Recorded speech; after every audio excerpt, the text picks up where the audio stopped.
Reviewing all of Ben 10 Season 4 in 6 minutes. Perfect day. Ben wakes up to what appears to be the best day of his life. Every villain is easily defeated. Grandpa Max encourages reckless and honestly selfish behavior, and Gwen isn't really around to criticize him. As the day repeats itself, Ben starts to realize something is wrong. He eventually discovers he's trapped inside a simulation designed to pacify him by feeding into his ego and desires for constant praise by the Forever Knights. It's a genuinely clever opener that understands Ben's flaws without being mean about him. The slow realization that perfection is hollow works pretty well, and the fact that school is his worst nightmare makes me smile. We also get the introduction of the Forever King, which only really shows up in the finale, but I digress. Solid opener, 8 out of 10. Divided we stand. After an accident with the Omnitrix, Ben is split into 4 identical versions of himself due to a new alien called Ditto. Ditto becomes basically useless once we meet Echo, but that's a show away. We worry about that later. Instead of becoming more effective, Ben and constant arguments completely undermine one another, creating chaos in both battles and everyday situations.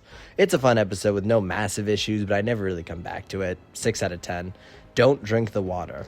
The trio discovers a fountain that reverses aging, turning adults into children. Hex is back, which is always a joy, and Grandpa Max becomes a kid again, forcing Ben and Gwen to take on a parental role. Which is not really mainly Ben. It's actually mainly Gwen. Ben turns into a kid way later, and they all have to work together to find the fountain's origins and the consequences of using it. Also, Ben turns into a baby version of his aliens, which is adorable. Baby Heat Blast's literal temper tantrum saves the day with a supernova. Fun episode, 7 out of 10. Big Fat Alien Wedding. Ben attends an extravagant alien wedding for his cousins, only to learn it's actually a trap orchestrated by the villains. It's a very fun episode. The wife is a badass and expands the world in a super fun way.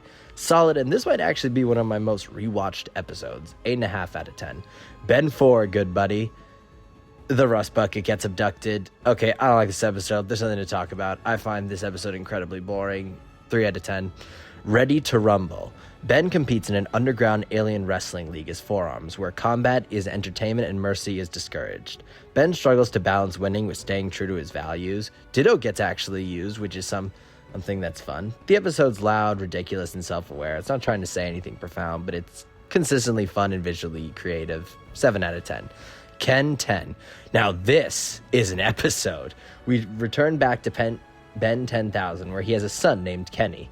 Kenny gets an Omnitrix for his birthday and befriends and gets betrayed and tricked into letting Kevin out of the null void.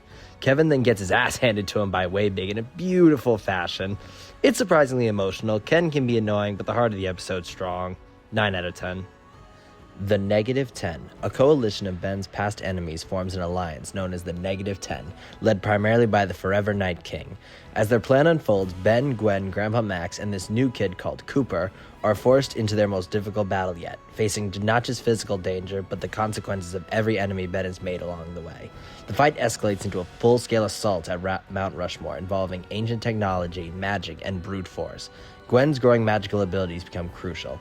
Max proves once again why he's a former plumber legend, and Ben is pushed to rely on his teammates rather than work on raw power. He also saves the day with Upchuck because he's a legend. I think conceptually this is really cool, a full team-up, which is exactly what the end of the series needed. Execution-wise, it's uneven. Some villains feel underused, but that's to be expected when you have literally 10 villains to work with, half of them we haven't even seen in 2+ seasons, and the pacing is rushed considering how big the threat is supposed to be. But even though it's a bit messy, I can't compliment this enough for being super fun. 8 out of 10. Goodbye and good riddance. It's what serves as the true kind of emotional... Actually, that's not even true. It doesn't even serve as the emotional finale. It's just kind of the finale until we get to Secrets of the Omnitrix. Ben, Gwen, and Grandpa Max return home after their long summer adventure. With the road trip over, Ben is forced to say goodbye to the lifestyle that shaped him into a hero. As they settle back into normal life, Ben reflects, even if he doesn't fully articulate it, on how much he's changed since first putting on the Omnitrix. This episode works because it doesn't really try to be big and awesome. It understands the heart of Ben 10 was always kind of the road trip, the family dynamic, and the feeling of summer ending is really nice.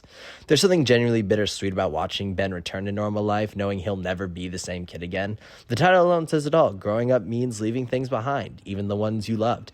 Now, there are 3 more series after this, so that kind of gets thrown out the window, but I didn't know if Cartoon Network had that planned at the time, but that's besides the point. So it's a 7 out of 10 kind of fun episode. The Secrets of the Omnitrix. The Omnitrix enters self-destruct mode, forcing Ben, Gwen, and Tetrax to travel across the galaxy in search of a way to save Ben's life, also finding Azimuth. This is the real kind of finale of Ben 10.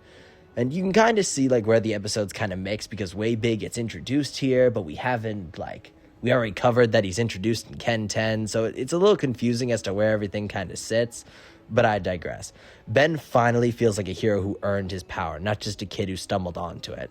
Also, the introduction, as I said, of Way Big throwing Vilgax into space makes me laugh every time. We meet Azimuth, which is interesting, and we truly learn the reason behind the Omnitrix. It was so everyone could walk in each other's shoes.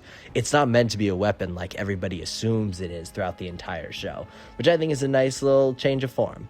But overall, this season is okay.